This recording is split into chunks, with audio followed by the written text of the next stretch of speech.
அட அட அட அட சொர்க்க பூமியே இங்கே தாங்க தெரியுது அப்படிங்கிற மாதிரி தான் இந்த மழை பெய்யுது. ரொம்ப சந்தோஷமாக இருந்துச்சு. இவ்வளோ வெயிலில் எப்படா இந்த மாதிரி மழை பெய்யும் அப்படின்னு ஏக்கத்தோடு பார்க்குற மாதிரி தான் இருந்துச்சு. சரி வாங்க, இன்றைக்கி உள்ள வீடியோ பார்த்தீங்கன்னா நம்ம பெட்ரூம் அண்ட் பாத்ரூம் எப்படி க்ளீன் பண்ணலாம் அண்ட் ஆர்கனைசிங் எப்படி பண்ணலாம் அப்படிங்கிறத பற்றி பார்க்கலாம். பாத்ரூம் ஆர்கனைஸ் பண்ணுறதுல என்னங்க அவ்வளோ பெரிய விஷயம் அப்படின்னு கேட்காதீங்க. முதல் விஷயம், நம்ம பெட்ரூம்லேருந்து பாத்ரூம்க்குன்னு பார்த்தோம் அப்படின்னா ஒரு 10 ஸ்கொயர் ஃபீட்டுக்குள்ளே தான் இருக்கும். ஏன்னா ஒரு பெட்ரூம்னு எடுத்துக்கிட்டால் அது சின்னதோ பெருசோ கண்டிப்பாக அதுக்குள்ளே பாத்ரூம் அட்டாச் பண்ணி வச்சிடுறோம். நம்ம பூஜை ரூம் எந்த அளவுக்கு நீட்டாக க்ளீனாக இருக்கணுமோ, நம்ம கிச்சன் எந்த அளவுக்கு நீட்டாக க்ளீனாக இருக்கணுமோ, அதை விட ஒரு பர்சன்டேஜ் அதிகமாக நம்ம பாத்ரூமை நீட்டாக க்ளீனாக வைக்கணும். அது மட்டும் இல்லை, எப்போ பாத்ரூம் போனாலும் மூக்கை பிடிச்சிக்கிட்டே உள்ளே போகிறது, மூக்கை பிடிச்சிக்கிட்டே வெளியில் வர்றதுன்னு இல்லாமல் கொஞ்சம் நீட்டாக அப்படி ஒரு காத்தோட்டமாக க்ளீனாக ஆர்கனைஸாக இருக்கும்போது நம்ம பாத்ரூம் பார்க்குறதுக்கு மட்டும் இல்லை, ஒருத்தர் வெளியிலேருந்து வர்றாங்க நம்ம பாத்ரூம்குள்ளே போகிறாங்கன்னா கூட, அதாவது வீட்டை நல்லா அலங்கரித்து வச்சுருப்போம், பட் பாத்ரூம்குள்ளே போகிறாங்கன்னா ஒரு மாதிரி முகம் சுழிச்சுக்கிட்டு தான் சிலர்லாம் வெளியில் வருவோம் இல்லையா? அந்த மாதிரி இல்லாமல் நம்ம பாத்ரூமை நீட்டாக க்ளீனாக வைக்கலாம்.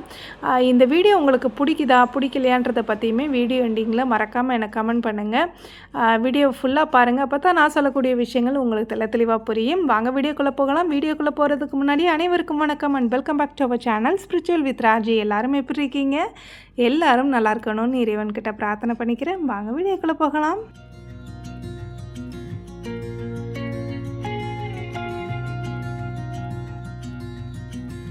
ஃபஸ்ட்டு நம்ம பெட்ரூமில் பெட்டை நீட்டாக க்ளீன் பண்ணிவிட்டு அதுக்கப்புறமா அந்த பில்லோஸ் கரெக்டாக ஈவனாக அதில் வச்சுட்டு, இந்த தோசை கரண்டி இருக்கும் பார்த்திங்களா, அந்த தோசை கரண்டியை வச்சு தான் எல்லா பக்கமுமே அந்த பெட்ஷீட்டை வந்து இன்சர்ட் பண்ணுவேன்.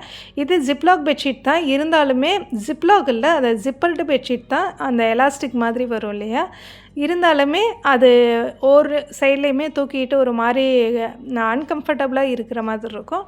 அதை எல்லாமே நீட்டாக இன்சர்ட் பண்ணி விட்டுட்டு, அடுத்ததாக பார்த்திங்கன்னா டீக்ளட்டர். இந்த இடத்துல ஒரு சின்ன விஷயத்த சொல்லிக்கிறேன் டீக்ளட்டரை பற்றி. அதாவது நமக்கு ஒரு வேலை இருக்குது, இல்லை நம்ம வேலைக்கு போகக்கூடிய பெண்கள், இல்லை வீட்டிலே ஃப்ரீயாக இருக்கணும்னு நினைக்கிறீங்கன்னா சின்ன சின்ன விஷயத்த டீக்ளட்டர் பண்ணுறது ரொம்ப முக்கியம்.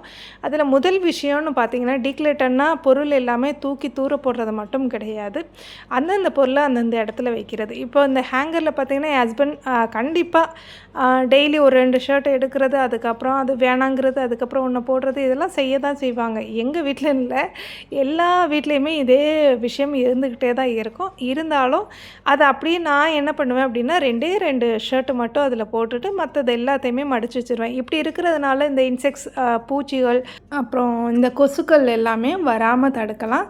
அது மட்டும் இல்லாமல் நம்ம பெட்ரூமில் இப்போ படுக்கிறோம் அப்படின்னா அந்த படுக்கிற இடத்துல என்ன தேவையோ அதை மட்டும் வச்சுக்கிட்டாலே போதும். இதுக்கு முன்னாடிலாம் பார்த்தீங்கன்னா என்னோடய பெட்ரூமில் ஒரு பாய் இருக்கும், எக்ஸ்ட்ரா வந்து 2 தலைவாணி இருக்கும். பட் என்னாச்சுன்னா, நான் எந்த ஒரு டீக்ளேட்டர் பண்ணுறதுக்கு முன்னாடியும் 1 மாதம் விட்டு பார்ப்பேன், அந்த 2 பில்லோ எதுக்காவது யூஸ் ஆகுதா, இது எக்ஸாம்பிளுக்கு தான் சொல்கிறேன், எதுக்காவது யூஸ் ஆகுதா அப்படின்னு பார்ப்பேன். இல்லையா, இது வந்து யூஸ் இல்லை அப்படிங்கிற பட்சத்தில் அதை டீக்ளேட்டர் பண்ணுறது தான் அவசியம் அப்படின்ட்டு கெஸ்ட்டு வர ரூமில், கெஸ்ட்டு தங்குற ரூமில் அதை போய் கரெக்டாக நல்லா வாஷ் பண்ணி நல்லா வெயிலில் காய போட்டு அதுக்கப்புறமா அதில் பில்லோ கவர்லாம் மாட்டி செட் பண்ணி வச்சுருவேன். ஏன்னா அந்த 2 பில்லோ எங்களுக்கு இப்போ தேவையில்லை அப்படின்னு. அடுத்ததாக பார்த்தீங்கன்னா இந்த ட்ரெஸ்ஸிங் டேபிள்லலாம் நிறைய பொருள்லாம் நான் அடுக்கலை. இப்போ வெளியில் எங்கேயாவது போகிறோம், அதுக்கு தேவையான நெக்லஸோ இல்லை பேங்கிள்ஸோ தேவைப்படுது அப்படின்னா அது எல்லாமே செட்டாக ஈவனாக ஆர்கனைஸ் பண்ணி ஒரு பாக்ஸில் செட்டாக நான் அதை வந்து இப்போதைக்கு தேவையில்லைன்னு ஃபஸ்ட் ஃப்ளோரில் ஒரு ரூமில் வச்சாச்சு. ஏன்னா அது வெளியில் போகிறோம், இப்போ ஒரு முக்கியமான ஃபங்க்ஷன் வருதுன்னா கண்டிப்பாக 1 வீக்குக்கு முன்னாடியே நமக்கு தெரியும், ஒரு வாரத்துக்கு முன்னாடியே தெரியுங்கும்போது இப்போதைக்கு இந்த 1 மாதமோ இல்லை 2 மாதமோ அதை ஆர்கனைஸ் பண்ணி அதை தொடச்சி வச்சு இந்த மாதிரி என்னோடய வேலைகளை ரொம்ப ஒரு கஷ்டமாக இழுத்து வச்சுட்டு அதை செய்ய வேணாம் அப்படின்னு யோசிச்சுட்டு தான் இந்த மாதிரி ட்ரை பண்ணியிருக்கேன். இதில் பார்த்திங்கன்னா நிறைய பொருள் இல்லை, ஆர்கனைசர் புதுசாக வாங்கி வைக்கல. இப்போ நான் துடைக்கன்னா கூட ஒரு 2 ஷெல்ஃப் எடுத்து துடைச்சா போதும். கீழே ஒரு கேபினெட்லேயும் சரி, ஒரு ட்ராயர்லேயும், அந்த ட்ராயர்லேயும் சரி எந்த ஒரு பொருளுமே இல்லாமல் நீட்டாக வச்சுருக்கேன். மொத்தத்துக்கு ஒரு 3 ஷெல்ஃபில் மட்டும்தான் பொருட்களை வச்சுருக்கேன். அதுவுமே டோர் இருக்கிறனால அழுக்காகாது. நான் இந்த மாதிரி தான் ஃபாலோ பண்ணிக்கிட்டு இருக்கேன். இந்தளவுக்கு ஒரு ஸ்பேஸ் ஃபில்லராக இருந்த என்னைய, ஒரு ஆர்கனைஸ் பண்ணிக்கிட்டே வேலையை பார்த்துக்கிட்டே இருக்கிற என்னைய ஒரு நீட்டாக க்ளீனாக இப்படி இருந்தால் நல்லாயிருக்கும், நமக்குன்னு ஒரு சின்ன சின்ன டைம் கிடைக்கும்னு சொன்னதே என்னோடய தங்கை தான். எனக்கு ஒரே ஒரு தங்கை தான். உண்மையாகவே நான் பெருமைப்படுறேன். ஏன்னா அவங்க வீட்டுக்கு போனப்போ நிறைய வேலைகளே இல்லை. நான்லாம் 10 நிமிஷம் 1/4 மணி நேரத்தில் முடிச்சிட்டேன். ஒரு கிச்சனவே நீட்டாக க்ளீன் பண்ணிட்டேன். இப்போ நம்ம வீட்டு கிச்சன்லாம் பார்த்திங்கன்னா 1 மணி நேரம் 1.5 மணி நேரம்லாம் ஆகும் ஃபுல் கிச்சனை க்ளீன் பண்ணுறதுக்குள்ள. அந்த எப்படி சொல்கிறது, அன்னபூர்ணி தயார் ஆர்கனைஸ் பண்ணுறது, அதுக்கப்புறமா அங்கே உள்ள விளக்குகளை க்ளீன் பண்ண, அதுக்கப்புறமா கிச்சனை ஃபுல்லாக நீட் பண்ண, அதுக்கப்புறமா அவன் பக்கத்தில் அந்த அவன், இது எதுவுமே ஏன்பா இவ்வளோலாம் வாங்கலைன்னு கேட்டால் நமக்கு வேலை செய்ய அவ்வளோலாம் முடியாது, நமக்கு என்ன முடியுமோ அதை மட்டும்தான் வச்சுக்கணும்னு நீட்டாக ஒரு சிம்பிளாக பதில் சொன்னாங்க. அந்த மாதிரி நீட்டாக க்ளீன் பண்ணாங்க. சாரி, க்ளீன் பண்ணுறதுக்கு ஏதுவோ இப்போ நான் கூட போனால் டக்குன்னு க்ளீன் பண்ணலாம். இப்போ மற்றவங்க கூட அங்கே அவங்க வீட்டுக்கு வராங்கன்னா டக்குன்னு க்ளீன் பண்ணலாம். அந்த மாதிரி நீட்டாக வச்சுருந்தாங்க. சின்ன கிச்சனு, பட் என்னென்னா ஈஸியாக க்ளீன் பண்ணுற மாதிரி இருந்துச்சு. எனக்கே ஆச்சரியமாக இருந்துச்சு. எனக்கு ஒரு ஸ்ட்ரெஸ் ஃப்ரீயாக இருந்த மாதிரி இருந்துச்சு. அதுக்காக பொருட்களே வாங்கக்கூடாதுன்னு நான் சொல்ல மாட்டேன். நம்ம ஆசைக்காக வாங்குகிறோம். இருந்தாலும் ஒரு சிலது எல்லாத்தையும் ஒரே நேரத்தில் முடியுமா, கிச்சனையும் நான் ஆர்கனைஸ் பண்ணிக்கிட்டே இருப்பேன், பெட்ரூமையும் ஆர்கனைஸ் பண்ணிக்கிட்டே இருப்பேன் அப்படின்னா, அது இருக்கிற பொருளை ஆர்கனைஸ் பண்ணிவிட்டு நீட்டாக வச்சுக்கிட்டோன்னாலே கொஞ்சம் வேலைகள் குறையும். இது கற்றுக்கிட்டேன் அப்படின்னா அது என்னோடய சகோதரிக்கிட்ட தான். ரொம்ப ரொம்ப ஒரு ஈஸி மெத்தடாக இருந்துச்சு. இப்போ இவ்வளோத்தையும் நான் டீக்ளட்டர் பண்ணி வச்சுருக்கேன். ஆக்சுவலாக பார்த்தீங்கன்னா என்னோடய ட்ரெஸ்ஸிங் டேபிளில் அவ்வளோ ப்ராடக்ட் என் பொண்ணு வச்சுருப்பா. நான் ஏதாவது சும்மா எடுக்கிறது வைக்கிறது கூட நிறைய ப்ராடக்ட்லாம் வச்சுருப்பேன். இதெல்லாமே அப்படியே டீக்ளட்டர் பண்ணி க்ளீன் பண்ணி வச்சுருக்கேன். ஏன்னா சின்ன பிள்ளைங்களோ பெரியவங்களோ இன்னும் சொல்லணுன்னா சீனியருக்கு கூட தோணாத சில விஷயங்கள் குழந்தைங்க, ஒரு 6 வயசு குழந்தை 7 வயசு குழந்தைங்களுக்கு கூட தோணும் தெரியுங்களா. அதெல்லாம் நம்ம கேப்சர் பண்ணி கண்டிப்பாக அதெல்லாம் ஒரு சில விஷயங்களை ட்ரை பண்ணோம் அப்படின்னா நிச்சயமாக லைஃப்பில் நிறைய சக்ஸஸ்ஃபுல்லாக அடையலாம். அந்த மாதிரி என் தங்கைக்கிட்ட நான் கற்றுக்கிட்டேன். அதே மாதிரி தான் நம்ம பாத்ரூமே அப்படியே ஆர்கனைஸ் பண்ணிடலான்னு பண்ண ஆரம்பிச்சிட்டேன். ஆக்சுவலாக பார்த்திங்கன்னா 1 மாதம் 1.5 மாதமாக தம்பியோட கல்யாண வேலைகள் அந்த பக்கம் போக, இந்த லீவ் கரெக்டாக சம்மர் லீவ் வந்துச்சு இல்லைங்களா, அந்த டைமிங்கில் இங்கிட்ட அங்கிட்டு போகிறதுனால இந்த பாத்ரூம் ஃபுல்லாக டீப் க்ளீன் பண்ணவே முடியலை. எனக்கு டைமும் இல்லை. வந்தோடனையும் கொஞ்சம் வீடியோ கொடுக்க, அதுக்கப்புறம் இருக்கிற சமையல் வேலைகளை பார்க்க, வீடை பெருக்க, நீட் பண்ண, அதுக்கப்புறம் வெளியில் க்ளீன் பண்ண, இப்படியே எனக்கு போயிடுச்சு. சரி, நம்ம பாத்ரூமே கொஞ்சம் நீட்டாக ஆர்கனைஸ் பண்ணிடலாம் அப்படின்னு யோசித்தேன். இந்த ஸ்க்ரூ போட்டு அந்த ஒரு ஆர்கனைசர், ஸ்டெயின்லெஸ் ஸ்டீல் ஆர்கனைசர் எடுத்துக்கிட்டு இருக்க இல்லையா, இது பார்த்திங்கன்னா நல்லா துரு பிடிச்சிருச்சு. சரி, அதை மாற்றிட்டு அப்படியே நம்ம வால் ஹேங் பண்ணுற மாதிரி இந்த ஸ்டிக்கர்லேயே வரும் இல்லைங்களா, ஸ்டிக்கி நெயில்ஸ், அதை போட்டு ஒரு ஹேங்கர், ஒரு ஆர்கனைசர் வச்சுட்டு அதில் என்னென்ன தேவையோ அதை மட்டும் யூஸ் பண்ணிக்கலாம் அப்படின்ற மாதிரி மாற்றலான்னு யோசிச்சுக்கிட்டு இருந்தேன். அப்புறம் உங்கள் எல்லார்ட்டையும் சொல்லியிருப்பேன், டீப் க்ளீன்லாம் அடிக்கடி பண்ண மாட்டேன். டீப் க்ளீன் பண்ணுறதுனால ரொம்ப ஒரு இடம் அழுக்காகி அதை ஃபுல்லாக இழுத்து போட்டு அதை க்ளீன் பண்ணுறன்ற பேரில் ஒரு நாள் ஃபுல்லாக டைம் வேஸ்ட் ஆகி இந்த மாதிரிலாம் இருக்கவே கூடாது, எனக்கு அது பிடிக்காது அப்படின்னு சொல்லியிருக்கேன். ஆனாலும் இந்த பாத்ரூம் டீப் க்ளீன் பண்ணுறதுல கொஞ்சம் கஷ்டம்தான். ஏன்னா அந்த எப்படி சொல்கிற, இந்த கெமிக்கல்லாம் யூஸ் பண்ணுறோம் இல்லையா, கெமிக்கல் யூஸ் பண்ணும்போது அதோட ஸ்மெல்லு இதெல்லாம் மொத்தமாக ஏதாவது எப்படி சொல்கிறதுனா, இப்போ நம்ம நடக்கிற டைல்ஸு இன்றைக்கி க்ளீன் பண்ணுறோம் அப்படின்னா நெக்ஸ்ட் வீக்கில் வந்து இந்த மாதிரி வால் டைல்ஸ் எல்லாம் க்ளீன் பண்ணோன்னா தெரியாது. பட் ஒரே நாளில் வாஷ் பேசின் க்ளீன் பண்ணுறது, பாத்ரூமில் வாஷ் பேசின் இருக்கிறது ரொம்ப பெட்டர். பட் என்னன்னா எல்லாத்தையும் ஒரே நேரத்தில் க்ளீன் பண்ணுறது, அதனால் பார்த்திங்கன்னா அது கெமிக்கலே இல்லைனாலும், கெமிக்கல் இல்லாமல் இருக்கிறதுக்கு எப்படி சொல்கிறது 1% கூட வாய்ப்பு கிடையாது, கெமிக்கலாக தான் இருக்கும். அதனால தான் இவ்வளோ கரைகள்லாம் போகுது. இருந்தாலுமே உங்கள்கிட்ட நான் சொல்கிற விஷயம் என்ன அப்படின்னா, ஒரே நாளில் எல்லாத்தையும் இழுத்து போட்டு செய்யாதீங்க. ஆனால் நம்ம ரூம், நம்ம பாத்ரூம், நம்ம பெட்ரூம், நம்ம கிச்சன், நம்ம ஹாலு, இப்படி எல்லா இடங்களும் நீட்டாக இருக்கணும்னு நினச்சோம் அப்படின்னா டெய்லி வேலை பார்க்காம அட்லீஸ்ட் வீக்லி ஒன்ஸ், அப்படி இல்லைன்னா மந்த்லி ட்வைஸ் அப்படின்னு பாருங்கள். அதே மாதிரி டேட்டு குறித்து வச்சு இன்றைக்கி தான் பார்க்கணும் அப்படின்னு பார்க்காதீங்க. அன்றைக்கி தான் நமக்கு டபுள் ட்ரிபிள் வேலைகள்லாம் நமக்கு வரதான் செய்யும். அதனால் ஸ்ட்ரெஸ் ஆகாமல், ஓகே இது வந்து ஒரு க்ளீனிங், இன்றைக்கி இன்றைக்கி முடியலையா நாளைக்கு பார்த்துக்கலான்னு யோசிச்சுட்டு நம்ம வேலைகளை ஆட்டோமேட்டிக்காக பார்க்க ஆரம்பிச்சிடலாம். நீங்களே பார்க்குறீங்க, இவ்வளோ வேலையை பார்க்குறேன் இல்லையா? ஆனால் இவ்வளோ வேலையை பார்த்து இந்த அதாவது பாத்ரூம் வாசலில் நீட்டாக வந்து அந்த எப்படி சொல்கிறது டோர் மேட் போட்டிருப்பேன். அந்த டோர் மேட்டை கூட என் பிள்ளைங்களும் சரி என்ற ஆத்துக்காரும் சரி அதை மடித்து கரெக்டாக நீட்டாக போட்டிருப்பேன். காலை கூட முழுசாக துடைக்காம தான் வருவாங்க. ஏன்னா அந்த மாதிரி ஒரு சூழ்நிலையில் நம்ம இருக்கிறோம். அதுதான் உண்மை. நிறைய பேர் வீட்டில் இதுதான் நடக்கும். கரெக்டாக நான் வாட்ச் பண்ணிக்கிட்டே இருப்பேன், யார் தான் தொடச்சிட்டு போகிறான்னு. ஆனால் ஒருத்தரும் உருப்படியாக செய்ய மாட்டாங்க. என் பொண்ணு ஓரளவுக்கு பரவாயில்ல, அம்மாவோட கஷ்ட நஷ்டங்கள் என்ன அப்படிங்கிறத புரிஞ்சுக்கிடுவா. ஆனால் என் பையனும் என் ராத்துக்காரர் இருக்காங்களே, அப்பா அவங்களெல்லாம் சமாளிக்க முடியாது. அந்த டோர் மேட்டை நேராக போடுறது, நம்ம கையில் உதறி அந்த டஸ்ட்டெல்லாம் நம்ம மூக்குக்குள்ளே போய் அதுக்கப்புறமா அதோட திருப்பி எப்படி சொல்கிற, அதுக்கப்புறமா நான் ஒரு தடவை குளித்து இந்த மாதிரி ஒரு நாளைக்கு 3 தடவை குளித்து என்னோடய வேலைகள் நீங்களுமே அப்படி பண்ணியிருக்கலாம். ஏன்னா ஏதாவது ஒரு பெருக்குறோம் டஸ்ட் ஆகுதுன்னா மேலே பட்டுருச்சுன்னு நம்ம குளிப்போம்ல, அந்த மாதிரி குளித்து இதெல்லாம் நீட்டாக பண்ணுன்னா இவ்வளோ தூரம் பண்ணதே தெரியாது. சிம்பிளாக ஒரே விஷயத்தில் நாங்களே வேலையில் வந்திருக்கோம் அப்படின்னு சொல்லுவாங்க. இல்லை நான் படிக்கிறதெல்லாம் ஒரு வேலையாக தெரியலையா அவங்களுக்கு அப்படின்னு கேட்பாங்க. சரி பரவாயில்ல, இவ்வளோ வேலை இருக்குது, இந்த வேலையை பார்க்க முடியாதுன்னு ஒரு கோபப்பட்டு வீட்டில் ஒரு சின்ன சின்ன சண்டைகள் போட்டு இனிமேலாம் வேலை பார்க்க முடியாது, இன்றைக்கி ஒரு நாள் எனக்கு லீவ் கொடுங்க அப்படின்னு சொல்லி லீவ்லாம் போட்டுட்டு எங்கேயாவது வெளியில் போகணுன்னு நினச்சி எங்கேயாவது போகணும் அப்படின்னாலே அந்த நிமிஷத்தில் நம்ம மைண்டு யோசிக்கும், ஐயோ வீட்டில் குழந்தைங்க என்ன பண்ணுறாங்க, கணவர் என்ன பண்ணுறாங்க, வீடாக வச்சுருக்காங்களா அப்படின்ற மாதிரி நம்மளோட எண்ணங்கள் யோசிச்சுக்கிட்டே வேலை பார்க்க ஆரம்பிச்சிடும். நம்ம எண்ணம் கூட நமக்கு சொந்தம் இல்லாமல் இருக்குது பார்த்துக்கோங்க.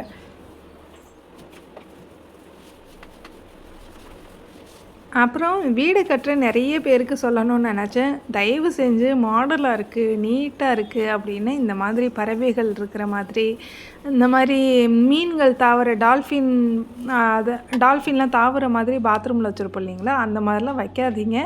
அதாவது நமக்கு அழுக்கு கண்ணில் தெரியாது இந்த மாதிரி இருந்தான்னு தோணுது. பட் ஒயிட்டாக இருந்துச்சுன்னா நம்ம க்ளீன் பண்ணால் கூட க்ளீன் பண்ண மாதிரியான ஒரு பார்க்குறதுக்கு ஒயிட்டாக பிரைட்டாக அந்த மாதிரி இருக்கும். ஆனால் இந்த மாதிரி டைல்ஸ்லாம் பார்த்திங்கன்னா க்ளீன் பண்ணதுக்கப்புறம் கூட ரொம்ப பிரைட்டாக ஒயிட்டாலாம் தெரிகிறதில்ல. இதே நம்ம ஃபுல் ஒயிட் டைல்ஸ் இருக்குது அப்படின்னா அந்த ஒயிட் டைல்ஸை நீங்கள் க்ளீன் பண்ணி பாருங்கள், அவ்வளோ பிரைட்டாக அவ்வளோ ஒயிட்டாக தெரிகிற மாதிரி இருக்கும். நான் ஃபுல்லாக க்ளீன் பண்ணிவிட்டு காட்டுறேன். நல்லா நீட்டாக க்ளீனாக இருக்குது. நான் தேய்க்கு அந்த டைல்ஸை பிடிங்கிட்டு வந்திருக்கணும். அந்தளவுக்கு ஓரிடமாக பார்த்து தான் செஞ்சுக்கிட்டு இருந்தேன். இவ்வளோ நாள் நான் அதாவது இந்த வீட்டுக்கு வந்து 3 வருஷம் ஆகுது. 3 வருஷம் ஆகியுமே நிறையெல்லாம் எனக்கு உப்பு கரைகள் இருக்கிறது இல்லை. இருந்தாலும் இந்த 1 மாதத்தில் இவ்வளோ வந்திருக்கு அப்படின்னா கொஞ்சம் நம்ம ஆர்கனைசரும் சரி நம்ம போடுற டைல்ஸுமே கொஞ்சம் பிரைட்டாக இருந்தால் நல்லாயிருக்கும் அப்படின்னு தோணுது. அடுத்ததான் நம்ம பாத்ரூம் பார்க்க நீட்டாக க்ளீனாக ஆர்கனைஸாக இருக்கணும்னா மெயின் ரீசன், முக்கியமான ஒரு விஷயம் என்ன அப்படின்னா டஸ்ட்பின் வைக்கிறது. அந்த டஸ்ட்பின்மே பார்த்திங்கன்னா வால் மவுண்டடாக இப்போ வால்லே ஹேங் பண்ணுற மாதிரி டஸ்ட்பின்லாம் இருக்குது. பட் ரேட் அதிகம். நான் எந்த மாதிரி வாங்கியிருக்கேன்னா சும்மா அந்த ஸ்பூன் ஹோல்டர்லாம் இருக்கும் இல்லைங்களா, நம்ம வால்லே ஃபிட் பண்ணிக்கலாம். அந்த மாதிரி ஃபிட் பண்ணிக்கலான்னா ஆணிலாம் அடிக்க தேவையில்ல, ட்ரில் பண்ண தேவையில்ல. ஸ்டிக்கி நெயில்ஸ் போட்டு அதோட நம்ம ஹேங் பண்ணிட்டோம் அப்படின்னா இந்த எப்படி சொல்கிறது கீழே ஒரு மாதிரி அந்த டஸ்ட்பின் வைக்கிற இடங்கள் வந்து கரையாகிறதோ இல்லைன்னா ஒரு மாதிரியான ஸ்மெல் வர்றதோ. இன்னொரு விஷயம் ரொம்ப முக்கியமாக கவனிக்க வேண்டியது என்னென்னா, பெரிய சைஸில் டஸ்ட்பின் வைக்கவே கூடாது. நம்ம ஒரு ஆர்கனைசருக்கு எந்த அளவுக்கு வைக்கிறோமோ அதுக்கேற்ற மாதிரி அதை ரொம்ப ஃபில் பண்ணிக்கிட்டே தான் போவோம். அதனால் சின்னதாக அப்பப்போ மாற்றுற மாதிரி ஒரு ஆர்கனைசர் இருக்குது அப்படின்னா அந்த இடம் நீட்டாக க்ளீனாக மெயின்டைன் ஆகும். அந்த மாதிரி தான் நான் அந்த ஸ்பூன் ஹோல்டர்னு சொன்னேன் இல்லையா, அதை வாலில் ஹேங் பண்ணி வச்சுருந்தேன். அதில் ரொம்ப சிம்பிளாக ஒரு 2-3 நாளைக்கு ஒரு தடவை அதில் டஸ்ட்டு நம்பிடும். டஸ்ட்னால் ரொம்பலாம் இல்லை, ஒரு ஷாம்பு கவரோ இல்லை ஏதோ ஒன்று ஒரு முடியே கீழே விழுகுது அப்படின்னாலும் அதை க்ளீன் பண்ணுறதுக்கு அந்த டஸ்ட்பின் போதுன்றதுனால சின்னதாக வச்சுருக்கேன். அதை ஃபைனலாக காட்டுறேன். இதுக்கு முன்னாடியும் பார்த்துருப்பீங்க. அப்புறம் நம்ம பாத்ரூமில் நான் முக்கியமாக இது இருந்தே ஆகணும் அப்படின்னு யோசித்து பிளான் பண்ணது இந்த வாஷ் பேசின். நம்ம வீட்டில் பார்த்தீங்கன்னா 4 பாத்ரூம் இருக்குது. 4 பாத்ரூம்லேயுமே இந்த மாதிரி வாஷ் பேசின் இருக்குது. ஒரு சளியை துப்புறோம், இல்லை பெரியவங்க வீட்டில் இருக்காங்க, இல்லை வெளியிலேருந்து ஒருத்தர் வர்றாங்கன்னா இந்த அவுட்லெட் போகுது இல்லைங்களா, அதில் பார்த்திங்கன்னா அந்த இடத்துல ஒரு மாதிரி கரையாக ஆரம்பிச்சிரும் அப்படின்றதுக்காக இந்த மாதிரி பிளான் பண்ணேன். அந்த வாஷ் பேசினுமே யாரையும் டிஸ்டர்ப் பண்ணாமல், அந்த ஒரு பாத்ரூமாக இருந்தாலும் டிஸ்டர்ப் பண்ணாத அளவுக்கு இருக்கணும் அப்படின்னு ரொம்ப சின்ன அளவில் தேடி பார்த்து வாங்கி செட் பண்ணி வச்சுருந்தேன். ஏன்னா இந்த மாதிரி இருக்கும்போது டக்குன்னு கைக்கு எட்டின மாதிரி இருக்கும், ஈஸியாக க்ளீன் பண்ணுற மாதிரி இருக்கும். ஒரு சில குழந்தைங்கள்லாம் பார்த்திங்கன்னா பாத்ரூமில் போய் கை கழுவாங்க. நம்ம வீட்டில் டைனிங் ஹால்லே வாஷ் பேசின் இருக்குது, இருந்தாலும் பாத்ரூம் போகிறாங்க செய்கிறாங்கங்கும்போது அந்த மாதிரி மாற்றிக்கிடுவாங்க. ஏன்னா ஒரு வீடுங்கிறது இப்போது ஒரு குறிப்பிட்டு ஒரு 5 வருஷத்துக்கு மட்டும் கிடையாது, வாழ்நாள் முழுக்க அந்த வீட்டில் இருக்க போகிறோம் அப்படின்னு நினைக்கும்போது அதுக்கு தேவையானது ஃப்யூச்சர் பிளான், என்னோடய பேரம்பேத்தியே வந்தாலும் அதில் பயன்படுத்துகிற மாதிரி இருக்கணுன்றதுக்காக ஒவ்வொன்றும் பார்த்து செஞ்சது. இந்த வீடு வாங்கியிருந்தாலும் அதில் நிறைய பிளானிங் என்னோடதாக தான் இருக்கும். அடுத்ததாக பார்த்திங்கன்னா இந்த ஹோல்டர் எனக்கு ரொம்ப பிடிச்சிருந்துச்சு. இது பிடிச்சதுக்கான ரீசன் என்னென்னா, இது பிளாஸ்டிக் ஃபைபரில் செஞ்சது. இன்னொரு விஷயம், துரு பிடிக்காது. அதை விட முக்கியமான விஷயம், வாலில் அழகாக ஹேங் பண்ணிக்கலாம். ட்ரில் பண்ண தேவையில்ல, ஆணி அடிக்க தேவையில்ல, வீட்டில் இருக்கிறவங்கள கூப்பிட தேவையில்ல. நானே ஆணி அடித்தாலுமே டைல்ஸ் வந்து வீணாகிடும். நாளை பின்ன நம்ம பிடுங்குறோம், இந்த ஆர்கனைசர் தேவையில்ல அப்படின்னாலுமே நம்ம டைல்ஸ் வந்து அடிக்கடி அந்தந்த இடத்துல ஹோல்ஸாக இருக்கும்போது பார்க்க ஒரு ஈவனாக இல்லாமல் இருக்கும். இப்போ நம்ம சாதா சுவரில் வந்து ஆணி அடிச்சிடலாம், ஆனால் பாத்ரூம் சுவரில் அடிக்கும்போதோ இந்த டைல்ஸில் அடிக்கும்போது பார்த்திங்கன்னா டக்குன்னு நம்ம லாக் பண்ணவே முடியாது. இப்போ சாதா சுவர்னால் நம்ம அதாவது என்ன ஒயிட் சிமெண்ட் வச்சு லாக் பண்ணிவிட்டு நம்ம மேலே பெயிண்ட் அடிச்சிட்டோன்னா ஈவனாக இருக்கும். பட் டைல்ஸுங்கும்போது ரொம்ப ஒரு அன்கம்ஃபர்டபுளாக இருக்கிற மாதிரி இருக்கும். அதனால் அழகாக அதை ஸ்டிக்கி நெயில்ஸ் போட்டு அதில் செட்டாக கொடுத்துருக்காங்க. பேக் ஆஃப் 2 வாங்கியிருந்தேன், ரொம்ப ரேட்டு கம்மிங்கிறதுனால வாங்கியிருந்தேன். அதில் ஷாம்பு, அதுக்கப்புறம் ப்ரஷ்ஷு, அதுக்கப்புறமா மஞ்சள் தூள். அந்த மஞ்சள் தூள் வைக்கிற பவுலுமே பார்த்திங்கன்னா சில்வரில் வைக்காமல் இந்த மாதிரி வச்சு, ஏன்னா தண்ணி பட துரு பிடிக்க ஆரம்பிச்சிடுதுன்னு அது கலந்துக்கிறதுக்கான ஒரு சின்ன பவுல். இதுக்கெல்லாம் இந்த மாதிரி இருந்தால் நல்லாயிருக்கும் அப்படின்னு இங்கே ஆர்கனைஸ் பண்ணியிருக்கேன். அப்படியே இந்த பக்கம் பார்த்தோன்னா லக்கி பேம்பு வச்சுருக்கேன். இந்த லக்கி பேம்பு பார்த்திங்கன்னா தண்ணியில் போட்டு வைக்க ஒரு மாதிரி அழுக ஆரம்பிச்சிடுதுன்னு இந்த மாதிரி செப்ரேட்டாக மண், கொக்கோபிட்ஸ் கலந்து வச்சுருக்கேன். எந்த அளவுக்கு க்ரோத் ஆகுது அப்படின்னு தெரியல, பட் க்ரோத் ஆகுன்ற ஒரு நம்பிக்கை இருக்குது, பார்ப்போம். ஏன்னா இந்த மாதிரி பாத்ரூமில் பிளான்ட்ஸ் வைக்கும்போது, அதுவும் லைவ் பிளான்ட்ஸ் வைக்கும்போது காற்றில் இருக்கக்கூடிய நச்சுத்தன்மை வாய்ந்த கிருமிகளை நச்சுத்தன்மையை அழிக்குது, அப்சர்வ் பண்ணிக்கிடுது அப்படின்ற மாதிரி சொல்கிறாங்க. இதை பற்றி தனியாக வீடியோலாம் நான் கொடுத்துருக்கேன், ஷார்ட்ஸில் கொடுத்துருக்கேன். அடுத்ததாக பேக் ஆஃப் 2 வாங்கினேன்னு சொல்லியிருந்தேன் இல்லையா, அதில் இன்னொரு ஆர்கனைசரை இங்கே ஹேங் பண்ணிவிட்டு இங்கே க்ளீனிங்க்கு தேவையான அந்த கேட்ஜெட் டூல் அதெல்லாம் வச்சுருக்கேன்.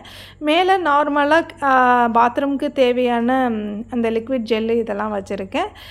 இந்த பக்கம் வாஷ் பேசினுக்கு பக்கத்தில் நம்ம கிச்சனில் பார்த்துருப்பீங்க, அதே மாதிரி ஹேண்ட் வாஷ் ஹோல்டர் வச்சுருக்கேன். இந்த பக்கம் சோப் டிஸ்பென்சர் வச்சுருக்கேன். இந்த டிஸ்பென்சர் எனக்கு ரொம்ப பிடிச்சிருந்துச்சு. அந்த சோப்பு தண்ணி கீழே வடியாத அளவுக்கு ஒரு சின்ன ஏரியா மாதிரி கொடுத்துருக்காங்க.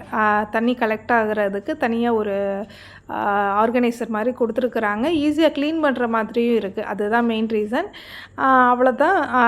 அதுக்கப்புறம் உங்கள் எல்லாட்டையும் கேட்கணும்னு நினச்சேன், நான் அடுத்தடுத்து எந்த மாதிரியான வீடியோஸ்லாம் போட்டால் உங்களுக்கு பிடிக்கும், இப்படி இருந்தால் நல்லாயிருக்கும், இந்த மாதிரி இருந்தால் நல்லாயிருக்கும்னு உங்களுக்குன்னு ஒரு ஐடியாஸ் இருக்கும் இல்லையா, அந்த ஐடியாவை நிச்சயமாக எனக்கு ஷேர் பண்ணுவீங்கன்னு நம்புகிறேன். ஏன்னா உங்களுக்கு எப்படி பிடிக்கும் அப்படிங்கிறதுல தான் இருக்குது. கிட்டத்தட்ட 1.25 வருஷம் வீடியோ போட்டாச்சு, இன்னமுமே ஒரு 27K சப்ஸ்கிரைபர்ஸ்லேயே இருக்கிறதுல எனக்கு நான் கொடுக்குற உழைப்புக்கு தகுந்த ஒரு எப்படி சொல்கிற சன்மானம் எப்படி வேணாலும் சொல்லிக்கலாம், அந்த மாதிரி எனக்கு கிடைக்கணும்னு நான் நினைக்கிறேன்.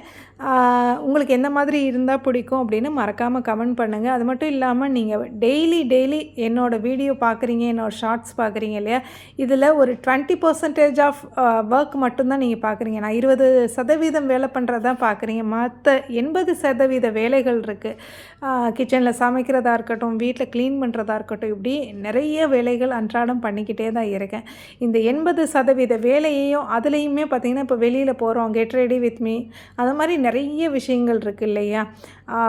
அன்றாட சமைக்கிறது, திடீர்னு அழுக்காகிறது, திடீர்னு அதை போஸ்ட் பண்ணுறது, இந்த மாதிரிலாம் கொடுத்தாலும் உங்களுக்கு பிடிக்குமா அப்படின்னு மறக்காமல் கமெண்ட் பண்ணுங்கள். ஏன்னா பூஜைகள் மட்டும் வாழ்க்கை இல்லை, க்ளீனிங் மட்டும் வாழ்க்கை இல்லை, வெளியிலலாம் போயிட்டு வர்றது மட்டும் வாழ்க்கை இல்லை, குடும்பங்கிறது எல்லாம் கலந்தது தானே. ஓகே, இந்த வீடியோ உங்களுக்கு பிடிச்சிருக்குன்னு நினைக்கிறேன். பிடிச்சிருந்தால் மறக்காமல் ஷேர் பண்ணுங்கள், சப்ஸ்கிரைப் பண்ணுங்கள், கமெண்ட் பண்ணுங்கள், மறக்காமல் ஹைப்ன்ற ஆப்ஷனையும் ப்ரெஸ் பண்ணுங்கள். நன்றி, வணக்கம்.